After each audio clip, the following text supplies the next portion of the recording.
organizational level. So this will give you a sense of the kind of, from an individual perspective, what cause professional misconduct. And of course, I could spend a lot of time going through, frankly, a huge amount of data. This just gives you a flavor of some of the quotations from different inmates. So let me just read a few of these. I'll start with the one on the top left.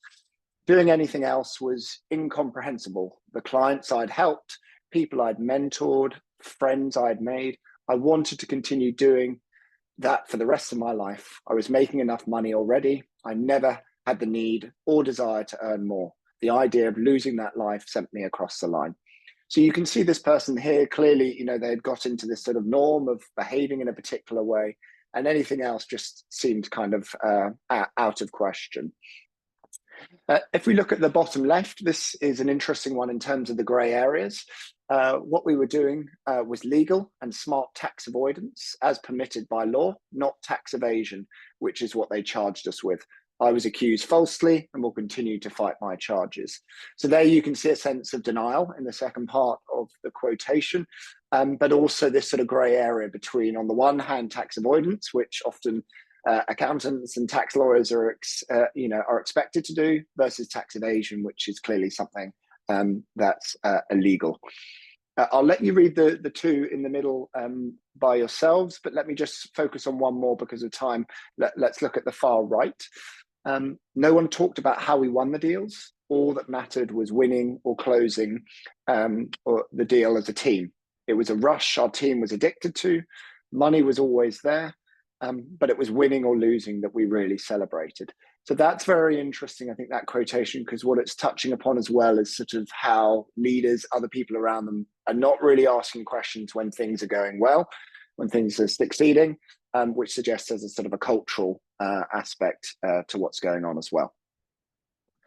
Okay, so if we move beyond the individual level, so I've just been focusing at the top left of this diagram around those four individual triggers.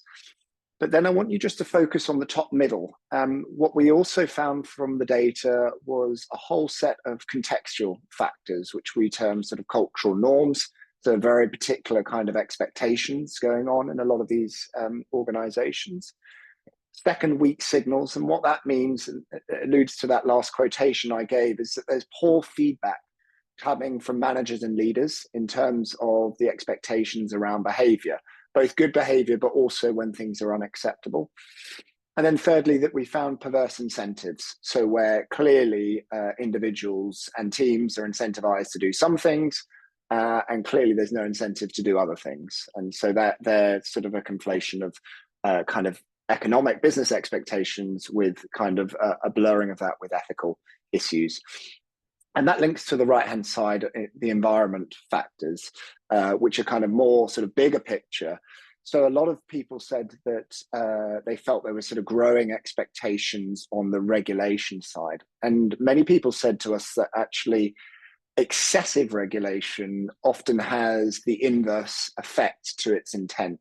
Not that any regulation is a negative, because of course it's obvious that regulation in every sector is important, but excessive regulation can create unwieldiness in terms of the inability for individuals and teams and organizations to actually manage that. So there was something about that challenge of excessive regulation. Secondly, often there's sort of industry standards in terms of what organizations are expected, and how there's often a tension there between kind of those organizational and particularly financial targets.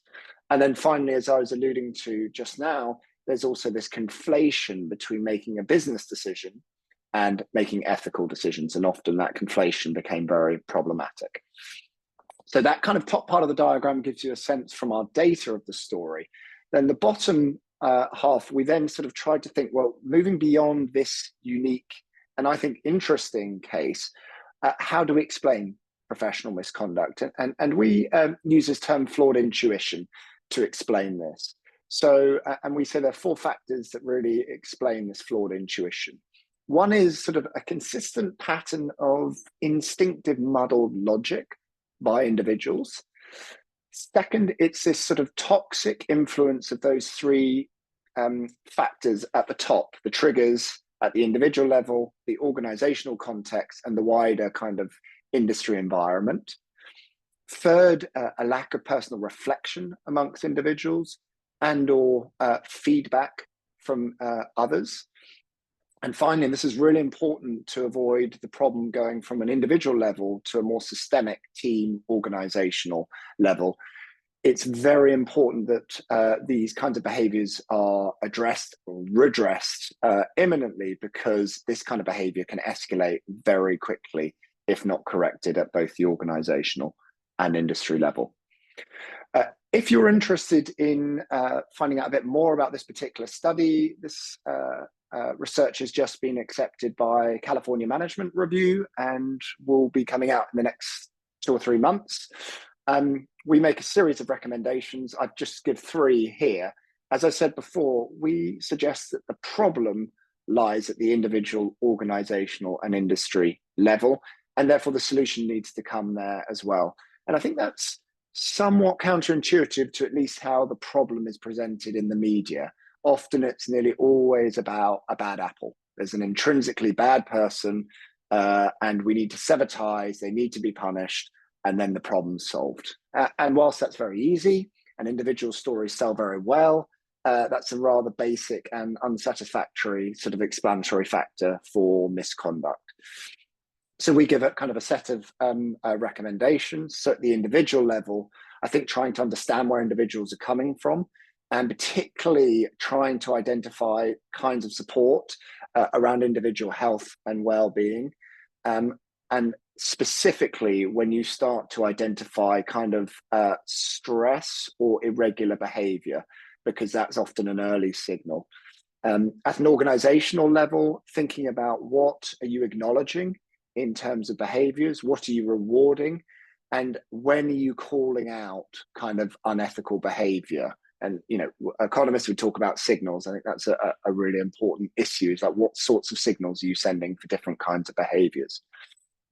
And then at an industry level, I think, how do you find the right dose of regulation? Very difficult to generalize, you know, from different contexts, because clearly medicine would be very different from financial services or whatever sector. But just trying to think about how you find that right dose, because more regulation is not necessarily going to solve the problem in the same way as building a higher wall between a country is not necessarily going to stop the intrinsic desire for individuals to either climb over, climb under, or find a way around. And that's basically it. I hope that was helpful. If you're interested in more, also, I've just published a book with Oxford University Press on reputations at stake. The last couple of chapters talk about the PRISM project in more detail. Back to you, Anindo. Thank you so much, Will, and for setting the context, I would say, because even if you started with the negative, I think you underlined the importance of character in leadership. I think we always have been talking about this diabolic between charisma and character, and your study kind of indicates us why character is important. And that is why I would now come to our next panelist, Professor Vishal Gupta from Indian Institute of Management, Ahmedabad, who is actually going to speak on the leadership triangle, lessons from the great Indian epic of Mahabharata. Over to you, Professor Vishal. Thank you, Anindo, and good morning, good afternoon, good evening, people from around the world. So let me share my presentation. I hope this is visible. Well, I'm going to talk about one of the greatest Indian stories, the Mahabharata. People, some of you may be familiar with the Gita. Gita happens to be a part of this epic. This is about two cousin brothers who fought one of the biggest battle at that time. This is also what I'm going to talk about. We published this as a book about 2 years ago, and it was also awarded by the Indian Federation, Indian Chambers of Commerce, as the business book of the year. So I'm just going to talk about, given the time constraint, I published triangle, which I'm going to talk about. So let me just start about detailing what Mahabharat is. Bharat is the Indian, the Hindi, the Sanskrit word for India. And Mahabharat actually means the great story coming from India. Also, it is called as the Battle of the Mahabharata. It is the biggest epic in the world. It talks about these four ideas: dharma, ethics, moksha is about liberation, earth is about money and worldly possessions, and calm is about the actions that we do. This is said to be an epic. This is said to be a battle. There are various dates that have been pegged. It's about somewhere between 3000 to 900 BC. As I said, it was a battle fought between two groups of brothers, cousin brothers, called as the Pandavas and the Kauravas. And the epic talks about perhaps all emotions that you can associate with leadership, with management, love, passion, greed, ego, jealousy. It has been famously said that whatever is there in the Mahabharata is there in our lives, and what is not there in the Mahabharata is actually not experienced by the humankind. Let me come straight away, just broadly laying down what the triangle is, and I will then talk about 6 stories from the epic, just to put this triangle back again in perspective. So we published 6 principles for leaders, which has to be kept in mind. And you see, it's a triangle, it's a pyramidal structure. And we say that there are a lot of people who begin in leadership position at the bottom. But the idea is that you have to master increasing complexity in order to reach the top of the triangle or the top of the pyramid. So you may have a lot of people starting off in their leadership or managerial careers, but very few end up reaching the top. And there are these 6 principles that have been arranged in a hierarchical order, and that one needs to master. So the first 2 principles are about leading self. If you see, we talk about mindfulness and emotional stability as the foundation on which leadership journey begins. Anybody who cannot manage himself or herself, well, as we know, cannot go very far in his or her career. The second principle, we talked about managing or having a sense of personal identity and being at peace with one's identity. You see, one of the problems, as also Will talked about, when we talk about all these people who fall from grace, they are actually not just satisfied with what they have, but they're looking for something more, etc. And that is something that needs to be thought of. Then comes the second part, which is about leading organizations. Once you have kind of worked on yourself, we talk about the next 2 principles, which is about building a vision, your own values, and then demonstrating it in your behaviors. The 4th principle is about managing making the right use of power in politics to achieve your purpose. So one must understand what is the right use of power in politics. And then the last 2, which are now talked about in leadership literature, the idea is paradoxical leadership. There are a lot of paradoxes one may face. So we must understand how to kind of manage those paradoxes in our life, and eventually understand resolving and how does one navigate the ethical puzzles or the ethical dilemmas one faces. So these are the last 2 principles about principles 5 and 6. This is the triangle that I just want to talk about, given the time we have. Let me just take you through the short stories from the epic. So the first story that we wrote, these are all images that we talked about in our, or we have kind of put in our book. This is a person called as Ashwadhama. He was a son of the greatest guru of those time, greatest teachers of those time. He is trained with the Pandavas and the Kauravas, the 2 warring groups of brothers. Everything goes well. He fights the battle with the Kauravas. He was kind of slated to be the next kind of ruler of the empire. But what happens on the last night of the battle, he is overcome with anger and rage. And what happens is, breaking all the rules of the battle, he goes in the night, which was kind of against the rules of the battle at that time, and kills the entire army of the opposite side, and also the sons of the Pandavas, the clan which was winning the battle, breaks the rules, breaks the kind of dharma, as we say, the ethics that were followed, and is cursed. A good person who could perhaps have had a great life after the battle, but is cursed and is banished in the forest.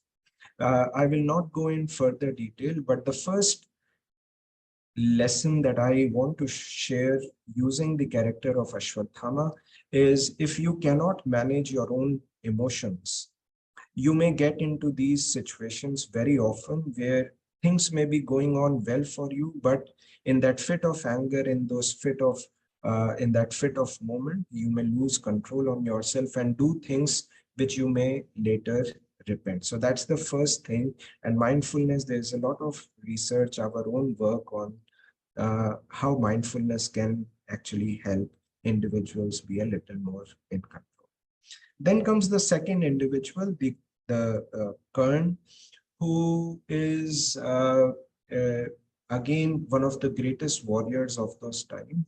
He is the son of a famous queen called as Kunti, and he is also the eldest Pandava, the five Pandav brothers who were winning the battle. But then what happens is, he was not satisfied with his own identity. In search for identity, he joins a wrong group, which is the evil group, which was the Kauravas. The Pandav group, we can say, was the group which was on the right side, which was on the side of ethics and values, whereas the other group, the Kauravas, was the group which was always deceitful, was always conspiring against the other group and trying to win in using unfair means. So this man, who was Danveer, is a Hindi word, is a Sanskrit word which says very, very generous. So this warrior was very generous, very good in his conduct, but because of his crisis of identity, he joins a group, the wrong group. And what happens is, in the end, he is killed by Arjun, who was one of the brothers on the Pandav side. And well, I kind of use this analogy. This is when we were researching for the book, we came across some accounts of Nazi soldiers, and who said that, well, uh, their identity, they were so brainwashed in doing what they were doing that they could not decide what was right and what was wrong. They were doing just what the Führer, the leader, the chancellor was actually telling them. And so the second idea that I want to share, and it resonates with what Will talked about in terms of how good people end up doing wrong things, is because they, in their pursuit for something more than what they are, they end up joining groups. Their aspirational groups are not right, and they make a misjudgment, miscalculation in joining the groups that they, and which eventually get them on the wrong side of the thing.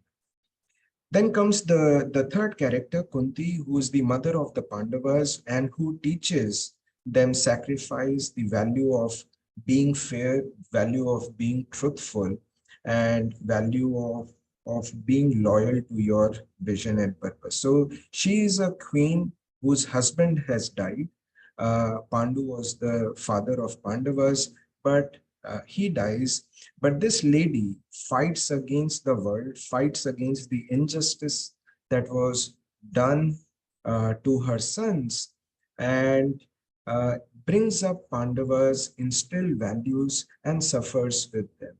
And she stands by. There are various situations in the epic where she stands by her sons in and fights against the deceit and the treachery of Kauravas.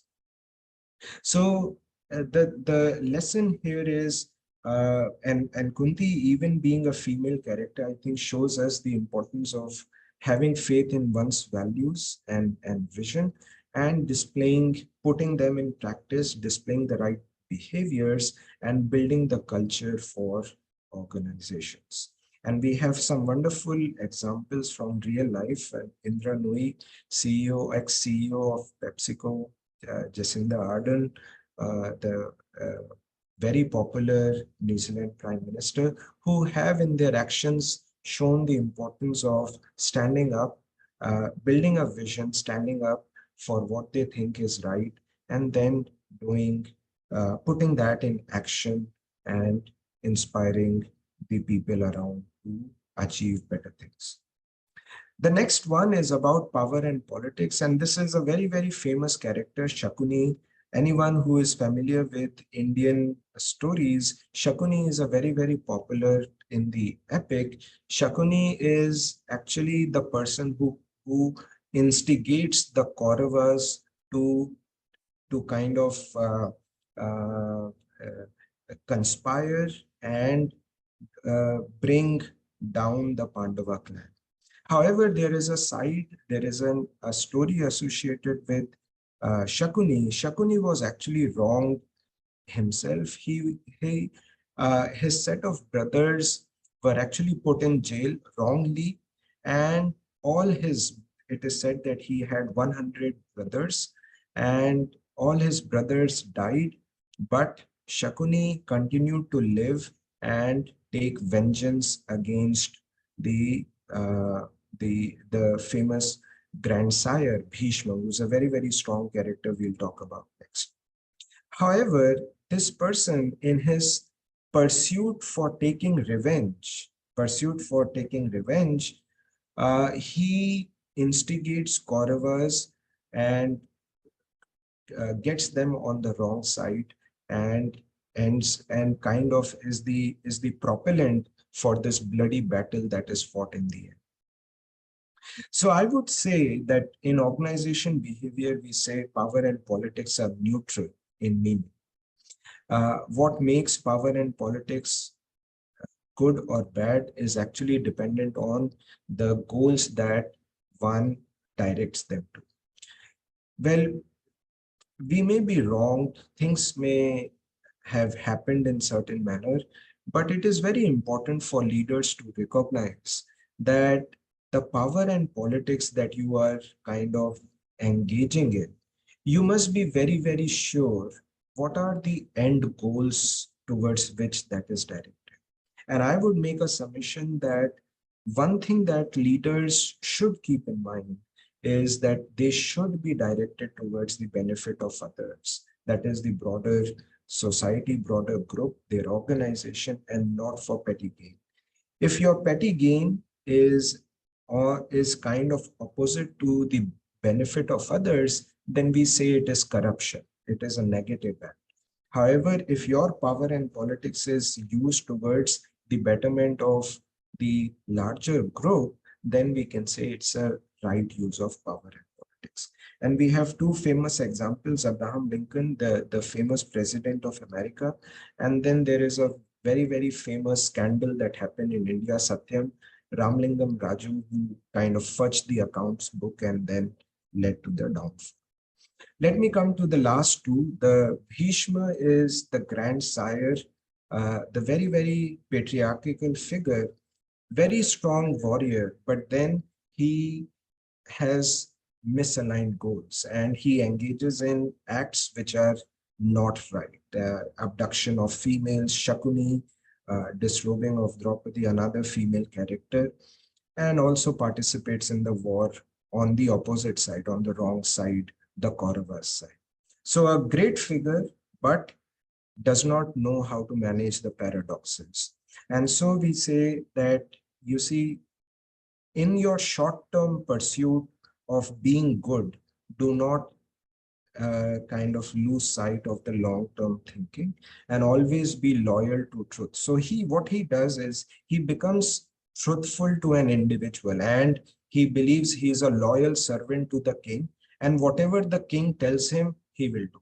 So, well, be loyal to truth and not to individuals. That is something that you must know. You may be loyal to your manager, you may be loyal to your boss, but if the boss and the manager is telling you something which is wrong, then you need to break away and move aside. And the last is this character Krishna, who is considered to be a very, very famous Hindu god today in our society. Krishna is a character who teaches Pandavas how to fight the war, and he talks about managing ethical dilemmas. So how does one navigate ethical dilemmas? First of all, be clear of the purpose and goals. Your goal should be towards the betterment of the larger goal, not towards your petty gain. If that is okay, then go to the next step, follow the right principles, be truthful and honest. However, it may so happen that your principles may not kind of position you to achieve your goals. And in that case, you must consider which values you would like to uphold, whether the goal or the principle. And what he advises is have courage, be pragmatic, and think about how does one achieve the goals, even if it is about breaking some principles on the way, because the goals and purpose is something which is more. And finally, because you have broken some principles, people will question your conduct, people will raise questions about your character, but you must know that you are making this compromise and be ready to face the consequences. That is the idea. And there is again a very famous battle that has recently been fought in the Indian business circles. Ratan Tata versus Cyrus Mistry. Cyrus Mistry was anointed as the successor, but Ratan Tata kind of removed him from the chairpersonship of the Tata groups. And there was a very long legal battle that was fought for about 3 years to kind of see who was right and who was. But well, about ethical dilemmas, one must keep this in mind. So you see, our submission is that these skills become increasingly complex as you go up. Working on yourself is the first, thinking about your values, visions is second, and engaging in power politics. And then paradoxes and ethical dilemmas, which is the toughest and comes at the end. Krishna and Bhishma are the two very, very strong characters in the epic, very revered characters, and that is why they are sitting at the top in the leadership pyramid. I will stop here. I think the time is up and would be happy to take questions later. Thank you so much, Professor Vishal, for introducing us to the importance of context and these stories and narratives which the great epics create. And they can also be very, very good examples which can be cited in to teach leadership and also to draw metaphors for contemporary leadership that we observe. I would now request Professor Bernard McKenna, who is amongst us right now. Bernard's work mostly focuses on wisdom leadership. So I guess after the presentation by Vishal, I think it's the right time for you to come in. Over to you, Professor Bernard. Thank you, Anindo. And my apologies, I must have got the time differences wrong. I'm from Australia and I'm currently in Cyprus. So I do apologise for that. I would have very much been interested in hearing the other presentations. I guess what Anindo is saying is that my approach has been largely to deal with the notion of wisdom. I'll just share my screen.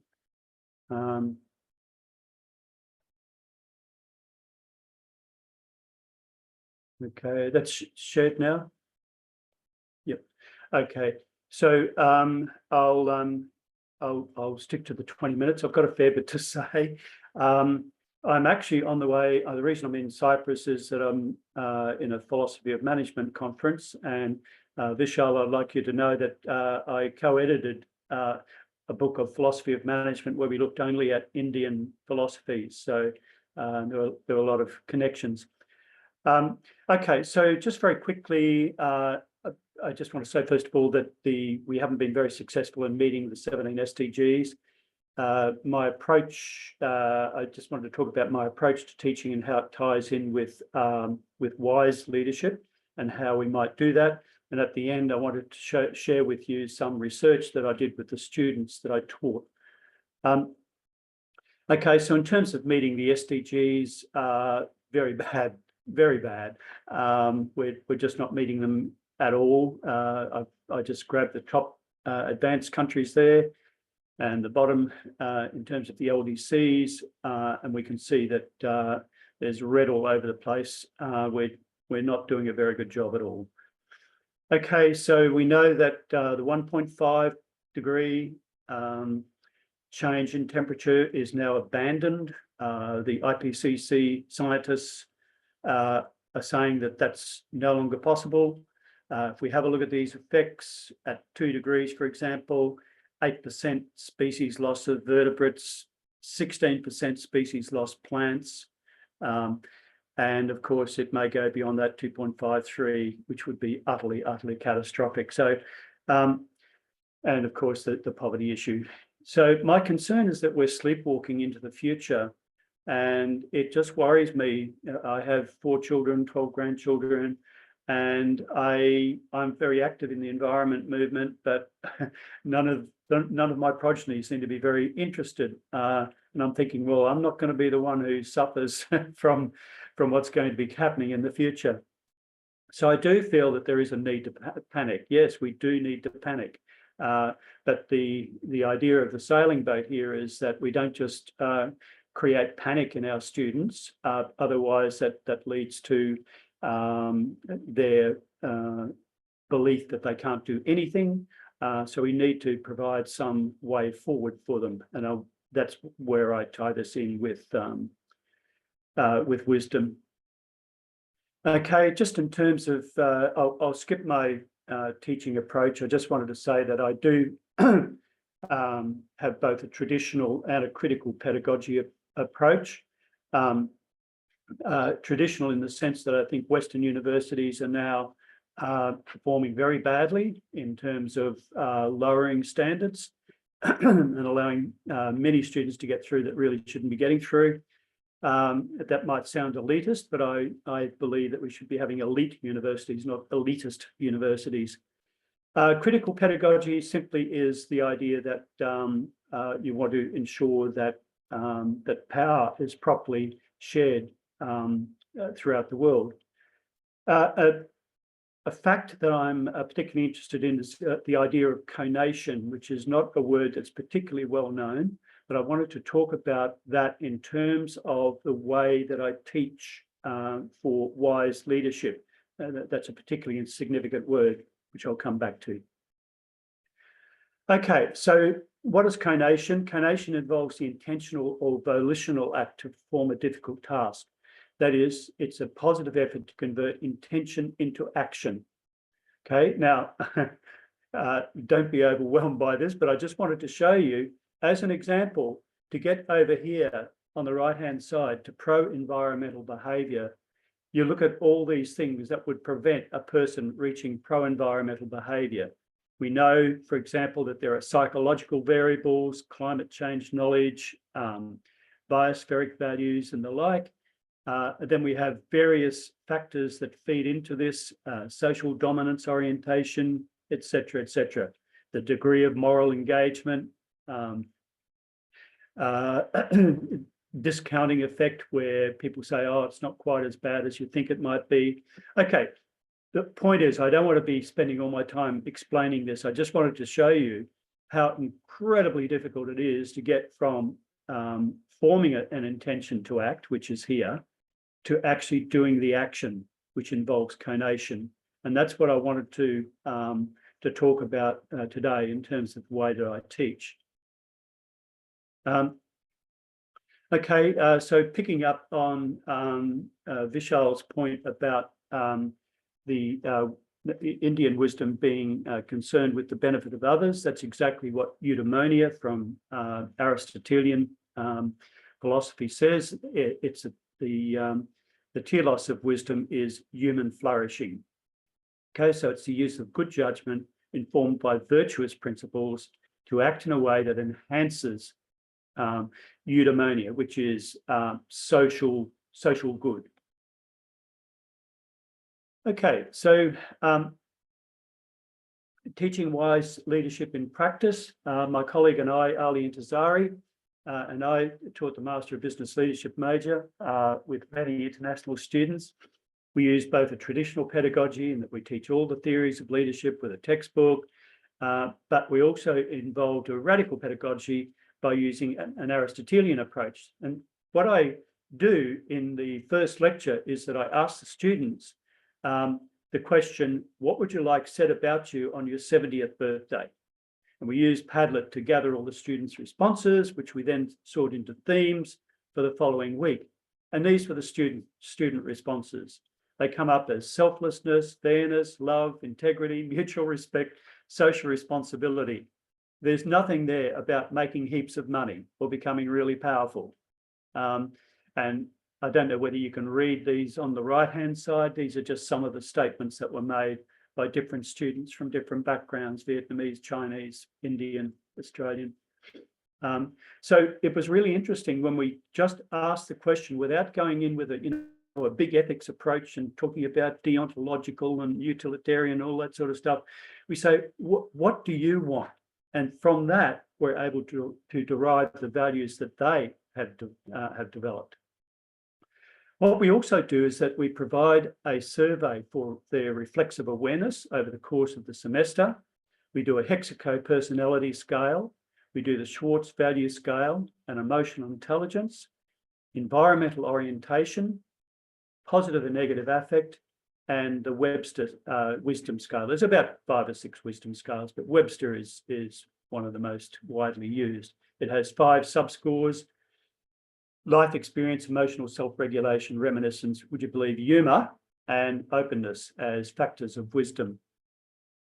Okay, so what we've done so far then, just to go back, we first of all asked for the student responses about what sort of world they want, and then we do a survey which we then feed back to them. We don't see their individual survey. I have a third party who gathers all that and sends the results back to them along with the class average.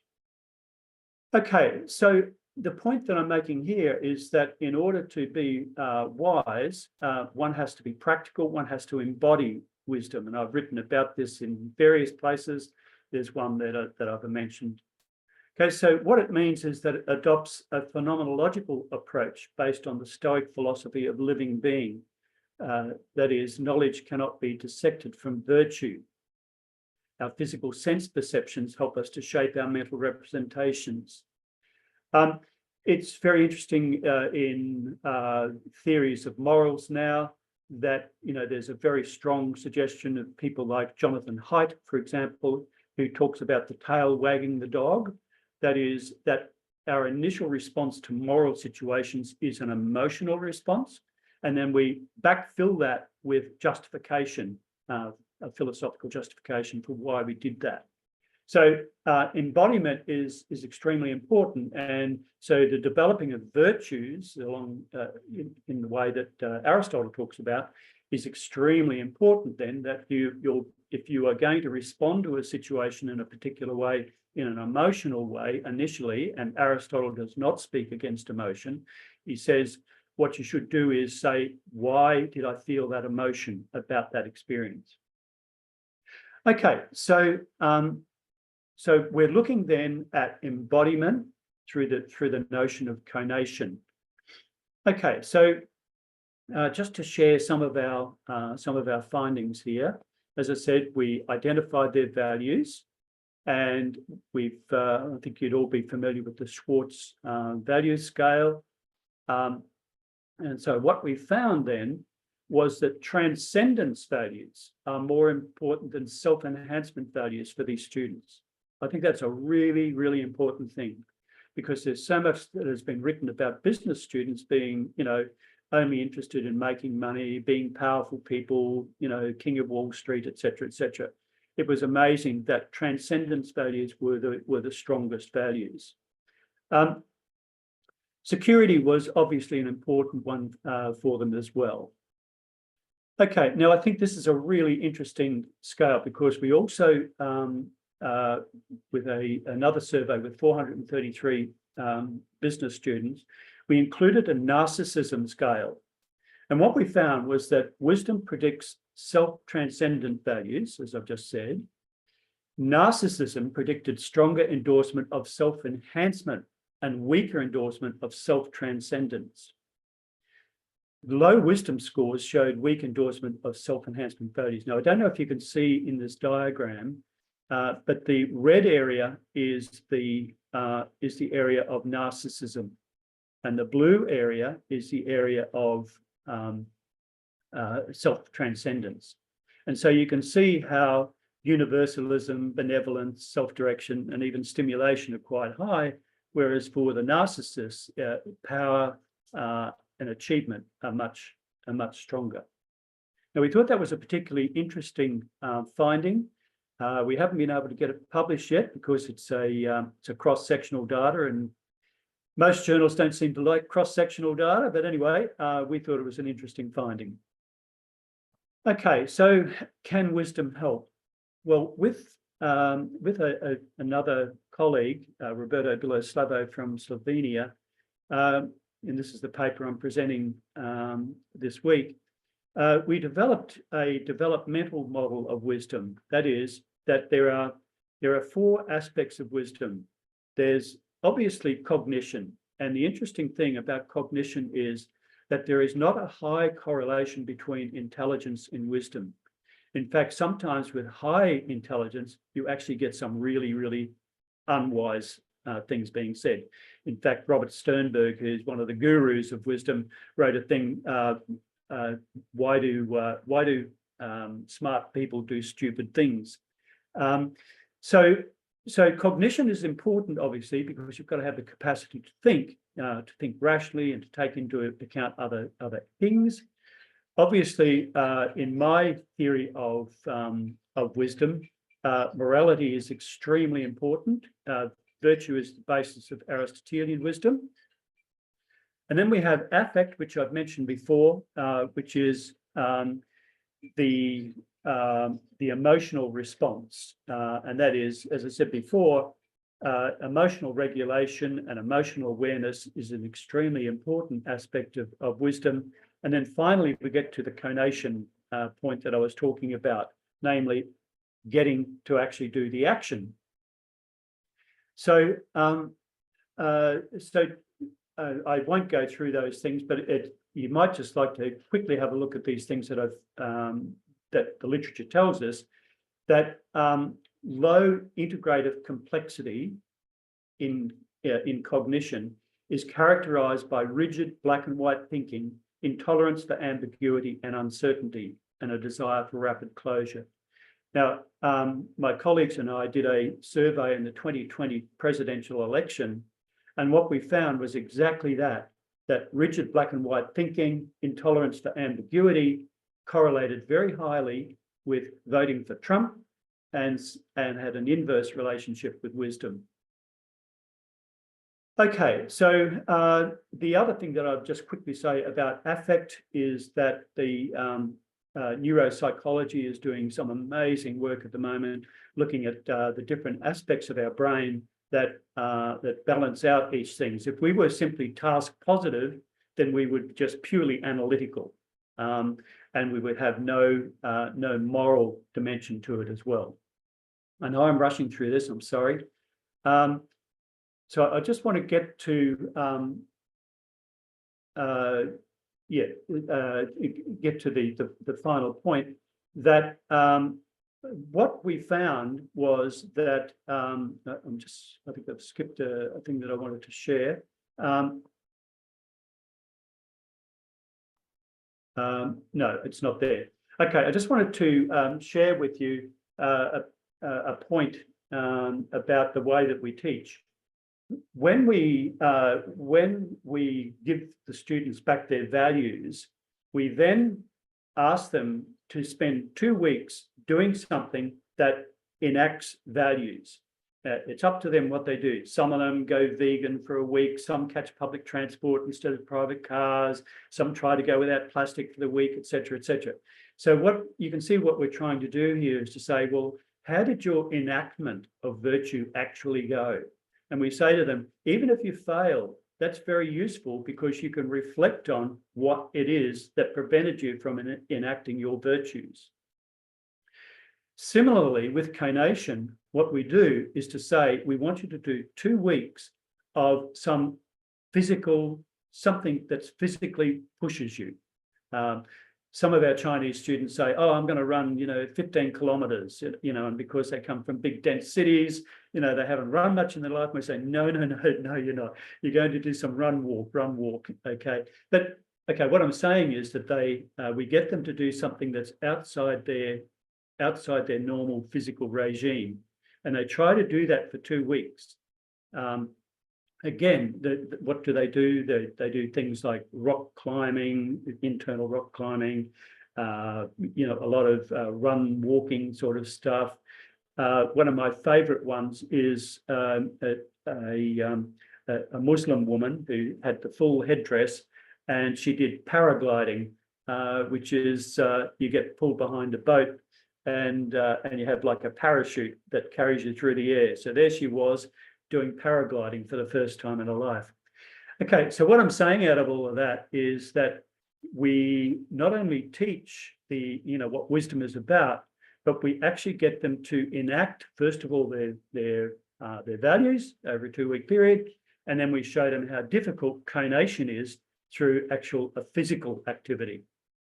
So that's basically, I've rushed through it a bit because I'm conscious of the time.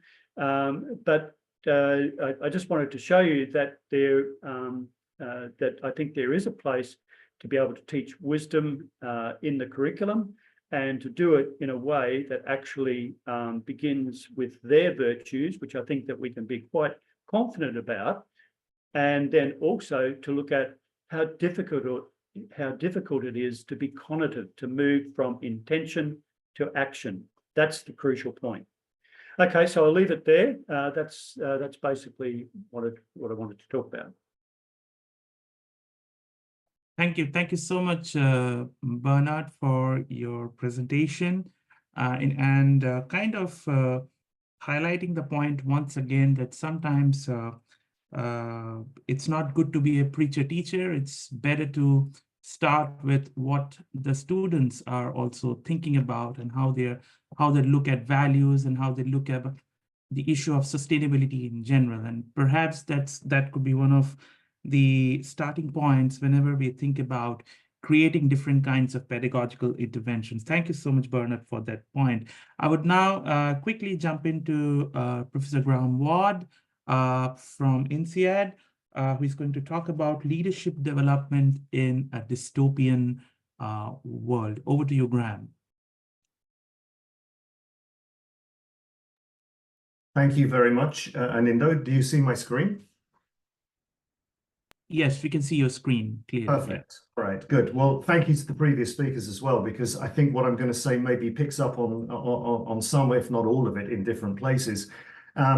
It's a gloomy topic, leadership in a dystopian world. I guess where we have to sort of jump off here is to accept the fact that there is a poverty of leadership, and that in times of uncertainty and unprecedented challenges, the essence of true leadership becomes not just relevant, but indispensable.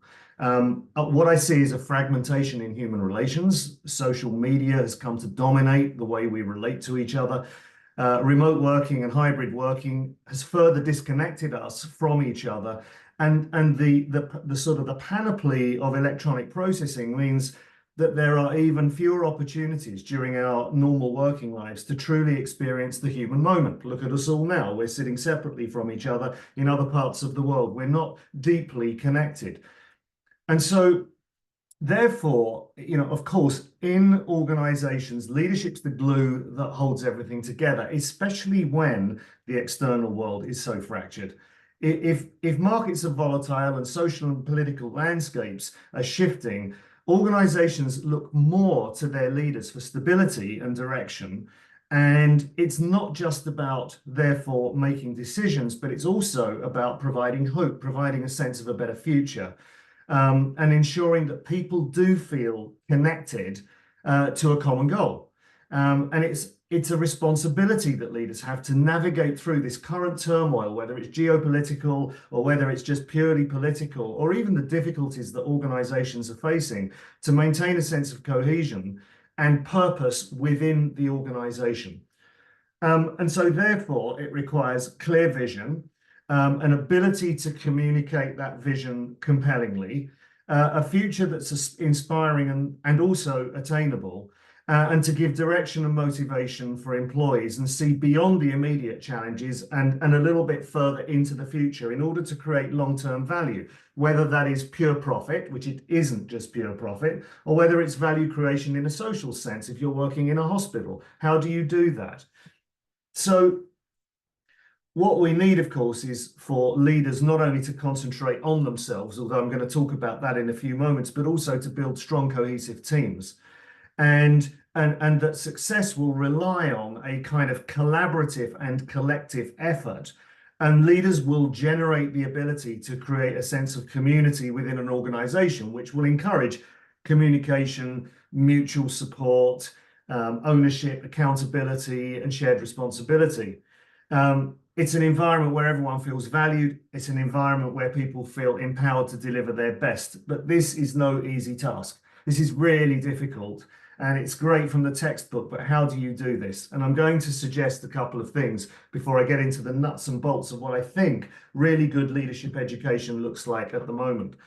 First point would be that, knowing yourself is vitally important. It picks up quite clearly on what Vishal was talking about earlier on from the stories from the Mahabharata. Like, that's your jumping off point. Know yourself. The on-ramp to great leadership begins here. Self-awareness. Knowing yourself is the cornerstone, understanding your strengths, your weaknesses, your values, your triggers, your motivations, and that improves your capacity to lead with authenticity and integrity. When the external world is chaotic, that deep sense of self-awareness, I believe, creates a sort of steady anchor for people. By knowing yourself, we can inspire others to make sound decisions and lead with purpose. It also involves an ongoing process of self-reflection. It's the mindfulness that Vishal was talking about at the sort of the base of his pyramid. It requires us to confront our inner fears and our biases and our blind spots. And I think that picks up on what Will was saying earlier on. Why do people fall from grace? Because they have these gigantic blind spots in their value systems. Emotional intelligence enables us to manage our emotions, communicate effectively, and build strong relationships in the world. And in a world where stress and anxiety have become increasingly prevalent, leaders who have developed this sense of self-awareness can maintain a calm, rather a sense of calm, and provide stability to their teams and to the broader organization. Moreover, I would suggest that self-aware leaders are better equipped to align their actions with their values. Comes back to what Will was saying earlier on. That sense of self-awareness gives you that facility. They can lead with authenticity and humanity, obviously, and hopefully that would foster trust and respect amongst their followers. But it requires us also to be true to ourselves. And in order to be true to ourselves, we have to know ourselves. And this is the inspiration that creates positive organizational culture. So what I therefore want to say is this is where leadership development intersects.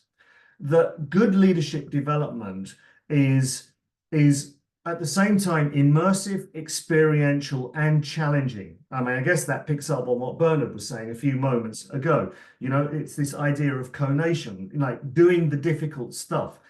It's not something that can be achieved through theoretical learning alone. It's like a laboratory. Good leadership development, I think, is a place where you can self-experiment. I think leaders learn best by doing and by experiencing real-world challenges and by reflecting or being given the opportunity to reflect on those experiences.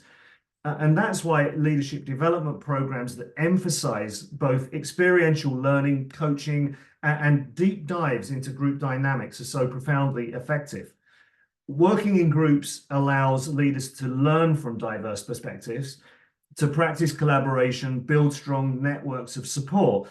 And it also creates a sort of dynamic environment where leaders can test their ideas. And I see this in action a lot, where they get feedback and grow together and support each other, you know, and create these kind of self-supporting groups, which, by the way, tend to transcend the programs that they're on. I suppose to sum that up, what I'm trying to say here is that leadership cannot be taught, but it can be learned. And that, of course, might be anathema to my colleagues here on the call. But I think we've all understood that leadership tends to be an individual experience that people inductively learn for themselves. I would say also, and Indo, you've heard me talk about this a lot in the past, that group coaching, which involves actively engaging people in challenging experiences, reflecting on where they are as leaders and trying to gain self-insight and develop their own skills, is also a vitally important lever. Through this sort of form of experiential learning, leaders can gain, I think, a deeper understanding, again, of their blind spots and of their triggers, and thereby learn new strategies for dealing with those challenges. And you don't read that in books. You do get that when you get the opportunity to self-reflect with a small group of your peers. I think one of the key benefits is that it promotes active engagement. You're not just passively absorbing information, you're actively involved in a learning process, and that engagement leads to a deeper understanding of leadership material. It allows you to make orthogonal and tangential linkages between what's being said in class and what you're learning about yourself through the methodology of small group coaching or small group intervision. And I think that's where also group dynamics plays a big role, because working in groups allows leaders to learn from the experience and perspectives of others, and also to stand back a little bit and get on the balcony and try to understand what is happening in the room. And that's where you can transfer the knowledge back into the organization. Group learning helps leaders develop interpersonal skills such as communication, teamwork, and conflict resolution. And conflict resolution is the thing that we see most often that they shy away from. And I think any leadership development program that incorporates these group activities and experiential learning creates a rich, dynamic learning environment. The programs I design always include simulations, role-playing exercises, real-world projects, and some form of developmental coaching, which is often in groups, that challenge leaders to apply their skills in practical situations.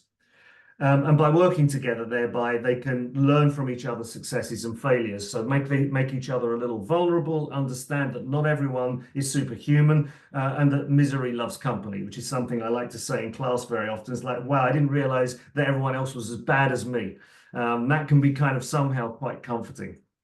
I think there's something else we have to talk about here when it comes to leadership education, because otherwise we would be remiss and we're missing something big.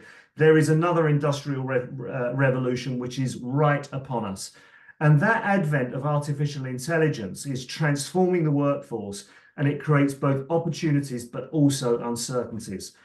As it becomes integrated into our daily lives and workplaces, it brings a significant shift in how we work and live, and it's going to continue to do this almost on a 3-monthly basis. Forget the years. It's happening extremely fast. It's happening now.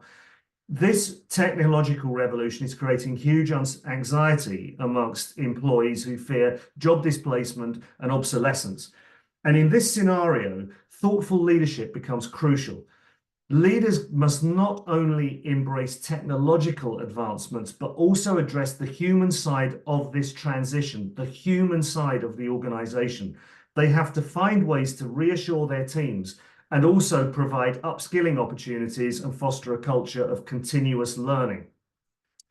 Of course, AI has the potential to revolutionize industries and improve efficiency and drive innovation. We all know that, and it's great stuff. However, it does pose significant challenges, particularly for the workforce. And many employees, as you will know, are concerned about the impact of AI on their jobs, fearing that automation may render their skills obsolete. And this fear leads to resistance, decreased morale, and reduced productivity. And those things are very often hidden in the organization. They are not candid. So to address these concerns, leaders will need to be proactive in managing this transition. It involves communicating openly about the changes and their implications. They should provide clear, honest information about how AI will be integrated into the organization and what it means for employees. Transparency is key if we're going to build trust and reduce anxiety. And if we don't do those things, the mental health crisis that we see evolving in organizations will just become worse. It will become amplified. In addition, leaders have an obligation to invest in reskilling and upskilling employees to deal with this technological revolution. This not only benefits the employees, but it strengthens the organization by ensuring it's got a skilled, adaptable workforce. And we cannot put our heads in the sand. We've got to deal with this right now. So one final thing to say before I kind of wrap. And again, it picks up on something that Vishal was saying earlier on. And I think it's vitally important, again, picks up something that Will was saying earlier on. Empathy matters. And we believe sometimes that we're good listeners, that we're empathic leaders, but we're often not. It's become, and it rapidly has become, the hallmark of great leadership in a world that is becoming dystopian and fragmented. Empathic leaders, of course, understand the emotions and perspectives of their team members, but they also build trust and create psychological safety in the organization and an environment where people feel seen, heard, and acknowledged. And in addition to empathy, this idea of continuous development, that we're never a done deal, that we're never a finished product, but actually that we can continue to learn, that we have a learning or a growth mindset, is absolutely essential, especially given the challenges that AI will bring to us in the coming months and years. Empathy is of course, an ability to understand and share the feelings of others, but it's a critical component of emotional intelligence and a key attribute of the best leaders. In this dystopian world that I unfortunately inhabit, as do all of us, where stress and uncertainty are prevalent, empathy becomes even more important, and leaders need to be much more attuned to the emotional well-being of their team and provide support when needed. The levers to this might, for example, involve offering flexible work, providing mental health resources, or just simply being available to listen. And I say to people, being a coach is the sine qua non of great leadership now, and I truly believe that to be the case. And I don't think that leaders are particularly good coaches or have the facility to exercise that in the way that it's truly meant, because most of what that involves is listening. So finally, I would say, in conclusion, leadership development in this world that we inhabit right now is a multifaceted endeavor that requires a number of things, from self-awareness and empathy to a commitment to continuous growth.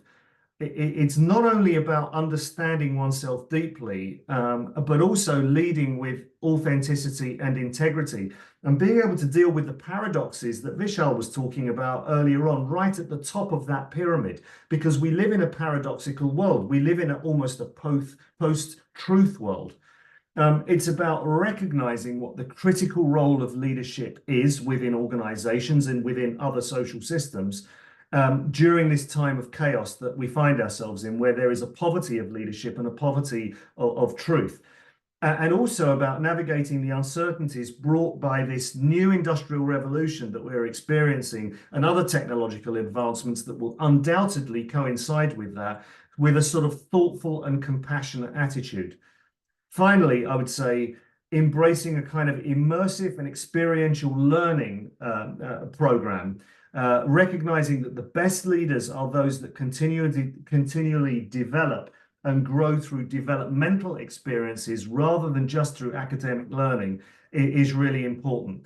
And I think as we move forward in this complex and somewhat unpredictable world, this should be a call to action that we as educators need to strive to create leaders who are adaptable to change, but also can drive positive transformation and that can inspire people and also build resilient organizations and resilient employees that will create a better future for everybody based on values. So I think that's the end of what I wanted to say as I thought about the mandate that you gave me, and Indo, and I hope that it served its purpose. So thank you for listening. Thank you so much, Graham, for your deliberations and telling us and underlining the importance of experiential learning and group coaching in leadership development, and how somehow we all are facing this new industrial revolution, which is kind of also bringing more complexities and uncertainties. And the question is, how do we embrace that complexity and uncertainty in coming times through candid conversations inside the organizations? That's very well put. I would like to now open the floor for questions. Right now, as I can see in my Q&A box, there are no questions. And perhaps the reason is that all of you have been very, very clear about whatever you have said. But my inquisitive mind has some questions, and I would sort of take the liberty of asking each of you those questions if I can proceed ahead. Yeah. So the first question I would like to ask from Will, in your deliberations, you basically shared your research on prisoner inmates. And one of the interesting things that really struck my attention was the entire cross-section of those inmates. You talked about CEOs, these are senior management leaders, consultants. So when you share, let's say, this finding in a classroom, right? What generally is the perspective that you get from the students during a discussion? Thank you, Anindo. And I think it's a really pertinent question, which someone raised before, that smart people and even good people make bad decisions. And I think one of the uncomfortable truths about the research is that all of us, whether we choose to admit it or not, in the wrong kind of context, can find ourselves in grey areas, which can sometimes lead to dark spaces. One of the things that I did a few weeks ago with our senior executive MBA students at Melbourne Business School, which was led by one of the students who, again, are from a wide range of sectors and are at the cusp of very senior levels in their careers. One of the students said, well, put up your hand if you've experienced something along the lines of what Will has just described in terms of misconduct. And approximately 38 out of the 39 students put up their hand. And I experienced something very similar when I was giving a talk earlier this year to the chairs and the deputy chairs of all the major superannuation funds in Australia. So there is something about what I've found with my colleagues in this research project that has clear resonance with people across all kinds of different sectors, that this is just like a tip of the iceberg, and there's just a tiny fraction of people who are actually highly visible, and dramatically falling from grace. And I gave some prominent examples that are obviously stereotypical ones that we all know about.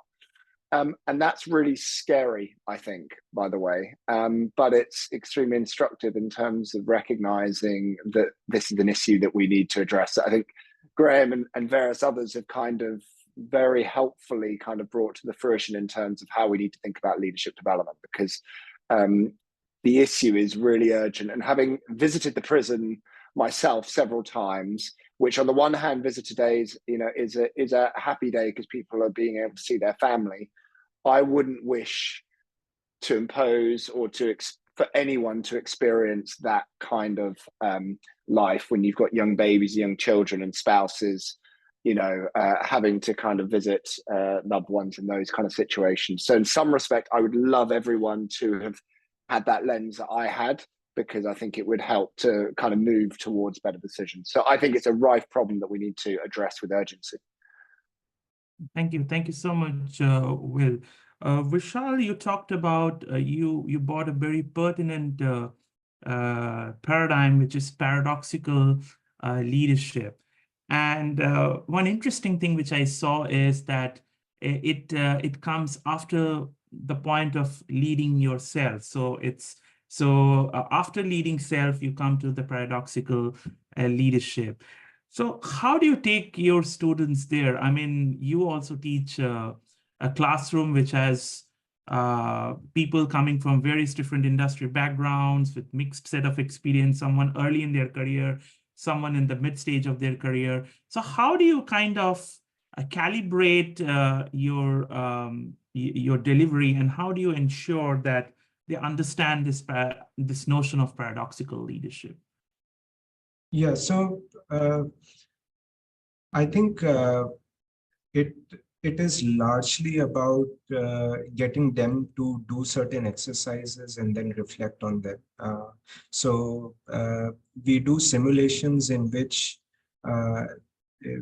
you have to make decisions on the go, and it is largely about, so we have exercises which bring in prisoner's dilemma, for example. And then you have to take decisions, and people then, they are thrown into those situations. As Graham was saying, it's you actually get people to do things. It's one thing to talk about. We by the way, we teach a full course using Mahabharat and leadership in our institute. And there are people who reflect on it, students who have heard these stories from their grandparents growing up in India. There is so much of talk about these epics. We do talk about these ideas. We also create classroom situations where we divide the group into two. We give them a character, and then students pick their side. They put for and against arguments. So I think it also brings out, for example, Bhishma. Or you see, the beauty of this epic and beauty of these characters is everybody has shades of gray. There is no clear-cut white and black. So I think people take their sides, and that gets them to put the shoes on of that character and then think about those situations. We get them to do certain exercises, do certain games in the class, experiential exercises. And all of this kind of helps them understand that at the bottom is about your own awareness, and then realizing that there are paradoxes that you will face in life. And then how do you make those decisions? What are some of the things to keep in mind? So I think all in all, this is how it kind of comes across. Thank you so much. And I would like to quickly say that Vishal has probably the most popular course on leadership, which is available on Coursera. So I think most of the Indian students, they in their blended learning, they go through that course. And thank you so much, Vishal, for your views. I would like to ask Bernard, you talked about something called reflexive awareness. I mean, that's a very interesting term in a sense that currently we are living in a world where student mobility has increased and universities are becoming more and more multicultural. How do you think that people can have that reflexive awareness, and how they are more honest about it, and in a way more honest about their emotions and their identity constructions? Right. Well, in the surveys that we provided the students, that was intended as the basis of their own self-reflection. So they had an idea of their emotional intelligence, they had an idea of their values, wisdom levels and things like that. So that was then, they could draw on that when they then did enacted the two things, enacting values for 2 weeks and enacting some cognitive physical act for 2 weeks. And as I said, it didn't matter that they failed. The important thing is they then had some self-knowledge that was beyond just, why did I do that? They then have some awareness about, say, like personality factors that could have been influential in the way that they went about it.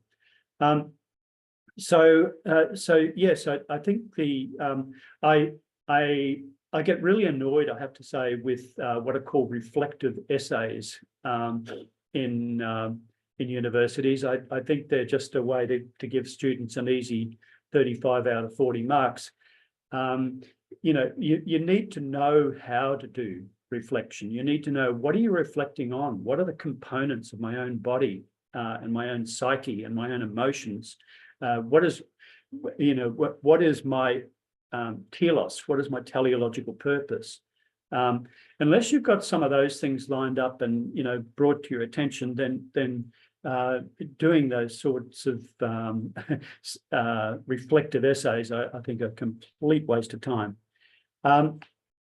Just could I very quickly, because it sort of relates to that, the point that Graham made about a dystopic universe and the post-truth universe. I think we also have a very important role, not just making students aware of their own makeup, but a lot of them have no idea where to find, quote unquote, the truth. I do, each week I do 5 questions from last week's news. There's no marks for it, just 5 questions.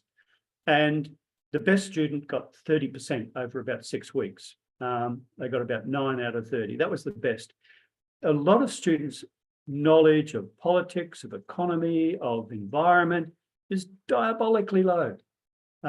And I think that what we also need to build into that is an awareness about where you find information, what information is valuable.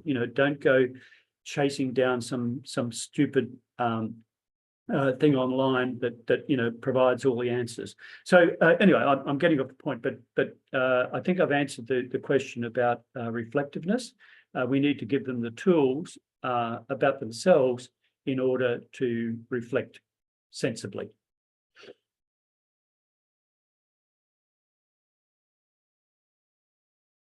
Thank you so much, Bernard.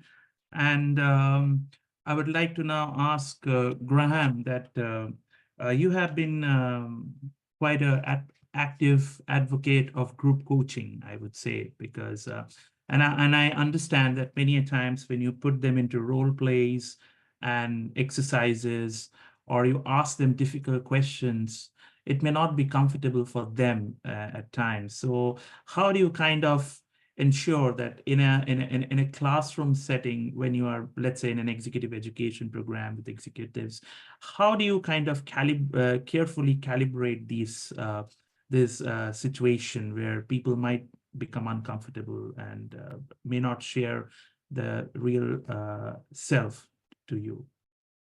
Yeah, it's a great question, Alinda. Thank you. So there's a number of different levers that you have to pull. One of them is you have to signal fairly early on that this is something that's going to happen, and that vulnerability is going to be one of the amplifiers of you as individual leaders in order to make you better. And then I think you have to role model it. And so many of the stories that I will tell in class don't actually make me look good, they make me look bad. And so if you can start by sort of demonstrating to people, look, it's our humanity when we share it, that actually reveals not only to all of you, but to ourselves, you know, what we might need to work on. That's a great place to start. I think the second thing is that you do need to create a place of psychological safety, and that cannot happen on day one. So you have to ease into it. There's no way that you're going to walk 30, you know, senior executives into a classroom and on day one say, hey, be vulnerable, because it's you would end up with the paradox of, you know, sort of be spontaneous. It's just not going to happen. And so you need to sort of walk them towards that gradually. And I think, you know, I guess in the end, the carrot at the end of this, rather than the stick, is this is how you can actually be better. By having these deep, more profound conversations, by saying, look, this is an opportunity in terms of a retreat to really learn about yourself, and from that, to be a better leader and to get more leverage inside the organization is often enough to encourage them to do it. I think the provocation of having a 360 helps. You know, if you sort of sit 5 people in a room and say, okay, so what is it you need to work on? It's a bit like something Bernard was saying a few minutes ago, you know, sort of that most people don't have the capacity to self-reflect effectively, and most people will also defend. And if we come back to something that was also said during Bernard's presentation, you know, you find a lot of narcissistic personality types in senior executive roles, and these are the people I will typically deal with. You know, they're going to find all sorts of very slippery ways to get around the system. And so what you want to do gently is to break them open a little bit. And if you do it too violently, of course, they will resist enormously and resent you. So you have to just find your way carefully into that. And I think it's by shuttling backwards and forwards and giving them an opportunity to sort of both reflect, act, think, you know, in some sort of, you know, with a different cadence. That's what gets them to the point where they can do it. Well, I think where I might respectfully disagree with something that Bernard said is that, you know, he said, I think reflective essays are essentially, you know, not great in getting people to where they need to be. And I do sympathize with the view. I think that's true if they're just left to reflect on something. And then, as I think, Bernard, you were suggesting, that you just get a mark for that. What I tend to do in my classes, and because they are modular and people write things and then come back and then write things again and come back, is not to mark the essays, but actually to reflect on the essays myself. So I will typically send people off at the end of a module and say, I need a 1-page reflection paper about what this meant for you and what you plan to think about and do about this as a result. And then I will engage them in that conversation when they come back. So I'm not going to mark the essay and say, well, that gets a 35 out of 40. But what I am going to do is say, well, given what you said in that previous module, have you really thought about that as deeply as you could? And I will challenge them one more time to go back to the drawing board. And I think there, the capacity to reflect, or rather to write something reflective, might be more useful. So I'm partially disagreeing with you, Bernard, not completely disagreeing with you.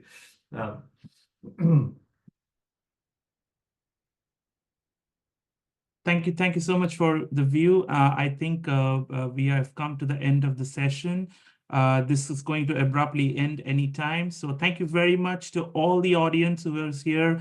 Thank you so much to all the panelists for making time for this session and sharing your valuable thoughts. We would be moving out of this session now, going to the lobby and joining back the main session. Once again, gratitude and thank you so much for joining us. Have a nice day. Bye. Thank you. Yeah.